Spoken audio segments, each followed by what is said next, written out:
بسم اللہ الرحمن الرحیم۔ آج ہم انشاءاللہ غسل سے متعلق کچھ احکام پڑھیں گے، چونکہ ہمارے ابھی طہارت کا ہی باب چل رہا ہے۔ غسل کب فرض ہوتا ہے اور غسل کا طریقہ کیا ہے؟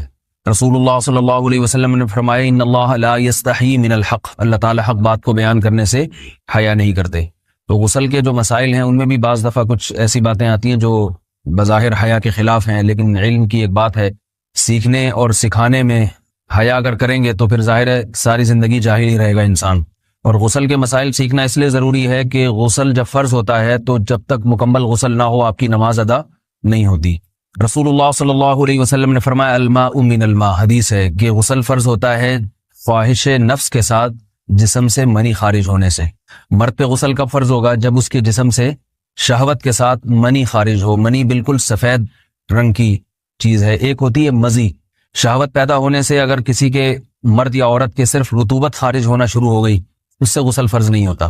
جب تک مکمل شہوت پوری نہیں ہو جاتی اور مادہ منویہ خارج نہیں ہو جاتا، چاہے احتلام کی صورت میں ہو یا کسی بھی طرح سے ہو۔ مردوں کے ساتھ چونکہ یہ بہت زیادہ ہوتا ہے، نائٹ فال کی صورت میں مردوں پر غسل کی یہ صورت بہت زیادہ فرض ہوتی ہے۔ جیسے ہی بلوغت ہوتی ہے تو احتلام شروع ہو جاتا ہے، ہفتے میں 1 دفعہ 2 دفعہ 3 دفعہ، بعض نوجوانوں کو روزانہ بھی 2 دفعہ ہوتا ہے، جبکہ خواتین میں یہ والے غسل کی صورت بہت ہی کم ہوتی ہے کہ ان کو نائٹ فال ہو یا اس طرح سے غسل فرض ہو۔ ہزاروں میں کسی ایک عورت کے ساتھ ایسا ہوتا ہے۔ ایک صورت تو یہ ہے غسل فرض ہونے کی۔ دوسری صورت کیا ہے کہ جب انسان اپنی زوجہ کے ساتھ ملاپ کرے اور انٹرکورس ہو جائے، چاہے اس صورت میں ڈسچارج دونوں میں سے کوئی ہو یا نہ ہو، لیکن دونوں پہ غسل فرض ہو جائے گا، مرد پہ بھی اور عورت پہ بھی۔ یہ تو مردوں کے غسل کے فرض ہونے کا ہے۔ مردوں کے غسل میں ایک چیز یہ بھی ہے کہ اگر آپ نے رات کو نیند کی اور صبح آپ اٹھے اور آپ نے کپڑوں پہ نشان دیکھا، اب آپ کو یہ پتہ نہیں چل رہا کہ یہ منی کا نشان ہے یا مزی کا ہے، تو بھی آپ پر غسل کرنا فرض ہے۔ یہی سمجھا جائے گا کہ یہ آپ خواب میں ڈسچارج ہوئے ہیں۔ عورت پر جو غسل فرض ہوتا ہے ایک اور صورت میں ہوتا ہے کہ جب خواتین کو ایام آنا بند ہو جاتے ہیں، حیض یا نفاس سے جب پاک ہو جائیں، تو بھی ان پہ غسل فرض ہے۔ یہ تو غسل کی فرضیت سے متعلق احکام تھے۔ کچھ چیزیں ایسی ہیں جن میں غسل سنت ہے، فرض نہیں ہے۔ جمعہ کے دن غسل کرنا رسول اللہ صلی اللہ علیہ وسلم نے بہت زیادہ تاکید کی ہے۔ سنت کی 2 قسمیں ہیں، سنت مؤکدہ اور سنت غیر مؤکدہ۔ مؤکدہ وہ ہوتی ہیں کہ جن کو چھوڑنے کا اگر کوئی معمول بنا لے تو گناہ کا خطرہ ہے، اور ایسا شخص قابل ملامت ہے، اسے شریعت ملامت کرتی ہے، برا بھلا کہتی ہے۔ تو غسل سنت مؤکدہ ہے، ہفتے میں 1 مرتبہ، چاہے جمعے کے دن ہو یا کسی بھی دن ہو۔ جو مسلمان ہفتے میں 1 دفعہ بھی نہیں نہاتا، وہ کتنا ہی نیٹ کلین ہو، مگر شریعت کی نظر میں وہ قابل ملامت ہے، اسے تانے دینے چاہیے کہ شرم نہیں آتی ہو مسلمان مگر رہتے ہو بھنگیوں اور چماروں کی طرح۔ ملامت تو اسی کو کہتے ہیں نا۔ اس کی دلیل رسول اللہ صلی اللہ علیہ وسلم نے فرمایا، صحیح حدیث ہے، حق علی کل مسلم ان یغتسل کل اسبوع مرتن، کہ ہر مسلمان پر لازم ہے کہ وہ ہفتے میں کم از کم 1 مرتبہ غسل کرے۔ ہر مسلمان پر لازم ہے، چاہے اس پہ غسل فرض نہ بھی ہے۔ اور کس دن بہتر ہے؟ جمعہ کے دن۔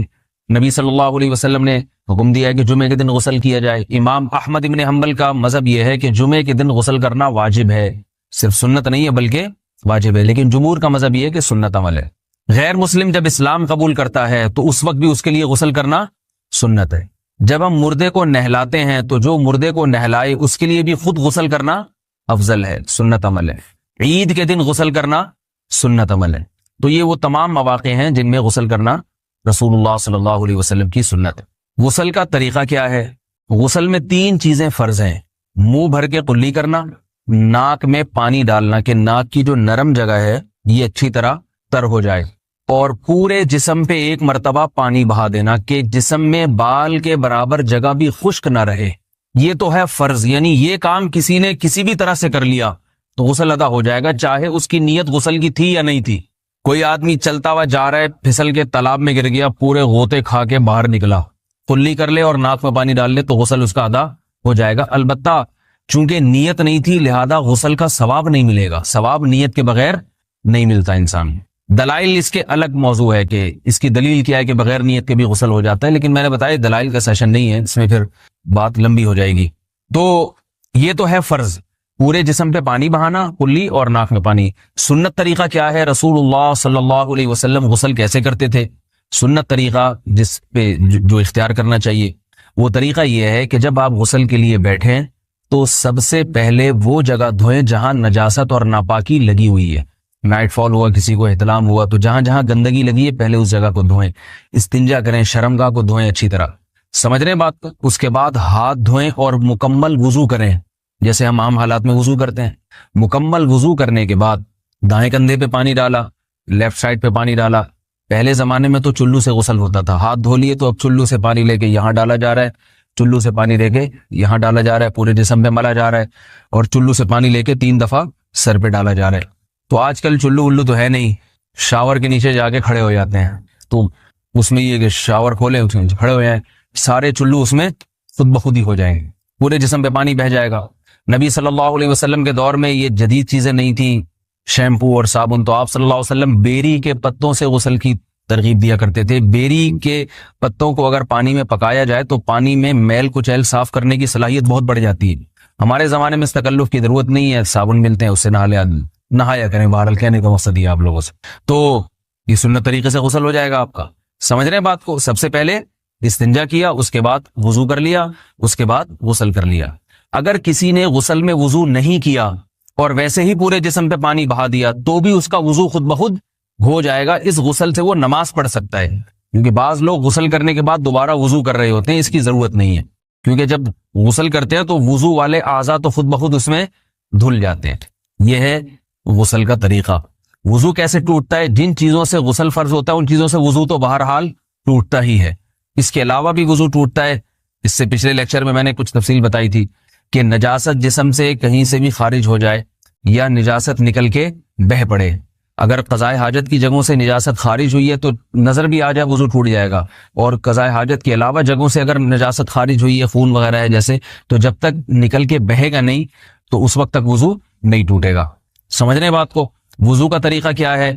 سب سے پہلے دونوں ہاتھوں کو دھویا جائے, 3 دفعہ کلی کی جائے, مسواک کی جائے, 3 دفعہ ناک میں پانی ڈالا جائے, پھر پورے چہرے کو, پیشانی یہ جو ہے جہاں سے پیشانی ہماری شروع ہو رہی ہے اور تھوڑی کے نیچے, تھوڑی جہاں ختم ہو رہی ہے, اور ایک کان کی لو سے دوسرے کان کی لو تک 4 اعضاء ہیں وضو میں دھونا فرض ہیں. 1 چہرہ, نمبر 2 بازو, نمبر 3 سر کا مسا, چوتھائی سر, اور نمبر 4 پاؤں کو دھونا.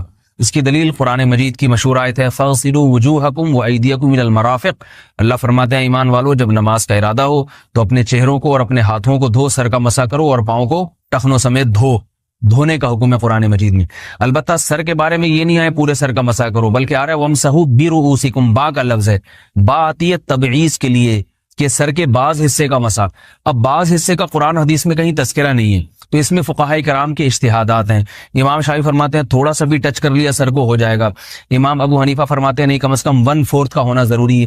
سب کے اپنے اپنے دلائل ہیں, ان دلائل میں نہیں جاتا. فقہ حنفی کو جو فالو کرنے والے ہیں تو ان کو چاہیے کم از کم 1/4 سر کا مسا, یہ فرض ہونے کے لیے ضروری. مگر سنت کیا ہے؟ پورے سر کا مسا. نبی صلی اللہ علیہ وسلم دونوں ہاتھوں کو بھگو کے پورے سر کا مسا کرتے تھے ایسے. سمجھ رہے بات کو؟ اور مسا کے جو یہ ٹیکنیکل طریقے ہیں کہ آپ یوں پہلے انگلی بنائیں, پھر یوں لے کر جائیں, پھر یوں گھما کے لائیں, پھر یوں, یہ ٹیکنیکل طریقے حدیث سے ثابت نہیں. مسا کا طریقہ کیا ہے؟ بھیگا ہوا ہاتھ لے کے ایسے پورے سر کو ہو گیا. پھر حدیث میں یہ بھی ہے کہ یوں لے جاؤ اور یہ بھی ہے کہ 2 واپس بھی لے کر آؤ, دونوں طرح سے ثابت. تو ایسے بھی کر سکتے ہیں کہ یوں لے جائیں, اور ایسے بھی کر سکتے ہیں لے کے جائیں اور پھر واپس بھی لے آئیں, دونوں طریقے جائز ہیں. لیکن کم از کم سنت اتنی ہے کہ پورے سر کا مسا ہونا چاہیے. بعض لوگوں کو شو مارنے کا شوق ہوتا ہے, اگر وہ واپس لائیں تو بال ان کے خراب ہو جاتے ہیں, کہتے ہیں یار یہ پھر مسئلہ خراب ہو جائے گا, تو پھر ایسے لوگ صرف یوں ہی لے جائیں کافی ہے. افضل تو یہ کہ یوں بھی لے جائیں, یوں بھی لے جائیں, دونوں طرح سے صحیح ہے. بہرحال دونوں حدیث سے ثابت ہیں. سمجھ رہے بات کو؟ اور یہاں ایک اہم مسئلہ بتا دوں, قرآن مجید نے پاؤں کو دھونے کا حکم دیا ہے, پاؤں پہ مسا کرنے کا حکم نہیں دیا. اور حدیث میں خفین پر مسا کرنے کا حکم ہے. تو قرآن اور حدیث کو فقہاء نے جمع کیا ہے, لہذا وہ موزے جن میں آسانی سے پاؤں دھوئے جا سکتے ہیں ان میں چاروں ائمہ کے نزدیک پاؤں پہ مسا کرنا جائز نہیں. سعودی عرب میں جو بعض سلفی حضرات اور یہاں ہمارے ہاں بھی اہل حدیث حضرات نے عام موزوں پر بھی جو مسا کی ایک روایت ڈال دی ہے, اسلاف میں, تابعین, تبع تابعین میں اور چاروں ائمہ کے مذاہب میں اس کا ثبوت نہیں ملتا. اگر اسلاف میں کوئی قائل بھی ہے تو ایک شاذ قول, اکا دکا قول ملتا ہے, ورنہ یہ ائمہ اربعہ کے مذہب کے خلاف ہے. اور جو احادیث جو نقل ہوتی ہیں صحیح سند کے ساتھ ان کے بھی خلاف اور قرآن کی آیت کے بھی خلاف ہے. اس لیے کسی نے عام ساکس پہ اگر مسا کر لیا، جو عام طور پہ آفس پہن کے جاتے ہیں لوگ، وہ اس میں تو پاؤں، آپ اگر ساکس کو پانی کے نیچے رکھیں پورا پاؤں دھل جائے گا آرام سے. تو وہاں کیا ہو رہا ہے کہ قرآن مجید کے حکم کی مخالفت لازم آ رہی ہے، آپ پاؤں دھو نہیں رہے.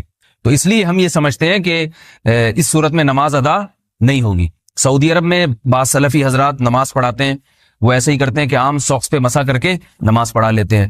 تو فتویٰ اسی پر ہے کہ ان کی اگر کسی کو یقین ہے کہ اس نے عام ساکس پہ مسا کر کے نماز پڑھائی ہے تو اس کے پیچھے نماز ادا نہیں ہوگی، کیونکہ قرآن کے مطابق اس کا وضو ہوا ہی نہیں ہے. صدیوں تک کوئی بھی اس قول کا قائل نہیں رہا ہے کہ عام ساکس پہ بھی مسا ہو جاتا ہے. یہ ابن تیمیہ رحمہ اللہ تعالیٰ 7ویں صدی میں اس کے قائل تھے، اور تابعین میں اکا دکا قول ملتے ہیں اس کے، لیکن شاذ قول ہیں، مرجوح قول ہیں جن پر امت نے فتویٰ نہیں دیا. اور اب سعودی عرب میں بعض سلفی حضرات اس کے قائل ہیں. ہمارے ہاں اہل حدیث حضرات بھی چونکہ اکثر سعودی عرب کے سلفی حضرات ہی کو فالو کرتے ہیں، تو انہوں نے بھی وہیں سے یہ فتویٰ لیا ہے. لیکن ائمہ اربعہ کے مذہب میں اور دلائل کے لحاظ سے دیکھا جائے تو یہ مذہب کمزور ہے. قرآن نے پاؤں کو دھونے کا حکم دیا، آپ دھوئیں گے پاؤں جب تک دھونا ممکن ہے. چمڑے کے موزے ہیں ان کو دھونا ممکن نہیں ہے اتارے بغیر، لہذا ان موزوں کے اوپر مسا ہو جائے گا. تو اس سے قرآن پر بھی عمل ہو جائے گا اور حدیث پر بھی عمل ہو جائے گا. اس لیے ائمہ اربعہ نے جو قرآن و حدیث کو سمجھ کے جو فیصلہ کیا ہے اس پہ چلنا ہمارے لیے زیادہ مفید ہے بنسبت آج کل کے جو علماء ہیں ان کی اپنی ذاتی آراء پر. اس لیے یہ بھی ایک وضو سے متعلق اہم مسئلہ تھا. سمجھ رہے ہیں؟ باقی تو ماشاءاللہ وضو کرنا سب کو آتا ہی ہے. اور وضو کے بعد دعا کیا ہے؟ کلمہ شہادت، اشہد ان لا الہ الا اللہ وحدہ لا شریک لہ اشہد ان محمدا عبدہ ورسولہ اللہم اجعلنی من التوابین واجعلنی من المتطہرین. اے اللہ تو مجھے بار بار توبہ کرنے والوں میں شامل کر دے اور بار بار پاکیزہ رہنے والوں میں شامل کر دے. توبہ اس لیے کہ میں نے ظاہری طہارت تو حاصل کر لی، مجھے روحانی طہارت بھی عطا کر دے. اگر میں نے گناہ کی ہوں تو مجھے ان سے بھی توبہ کی توفیق عطا فرما لے، تاکہ اس لحاظ سے بھی میرا وضو ہو جائے، اس لحاظ سے بھی میں پاک ہو جاؤں. سبحانک اللہم و بحمدک، نشہد ان لا الہ الا انت، نستغفرک و نتوب الیک.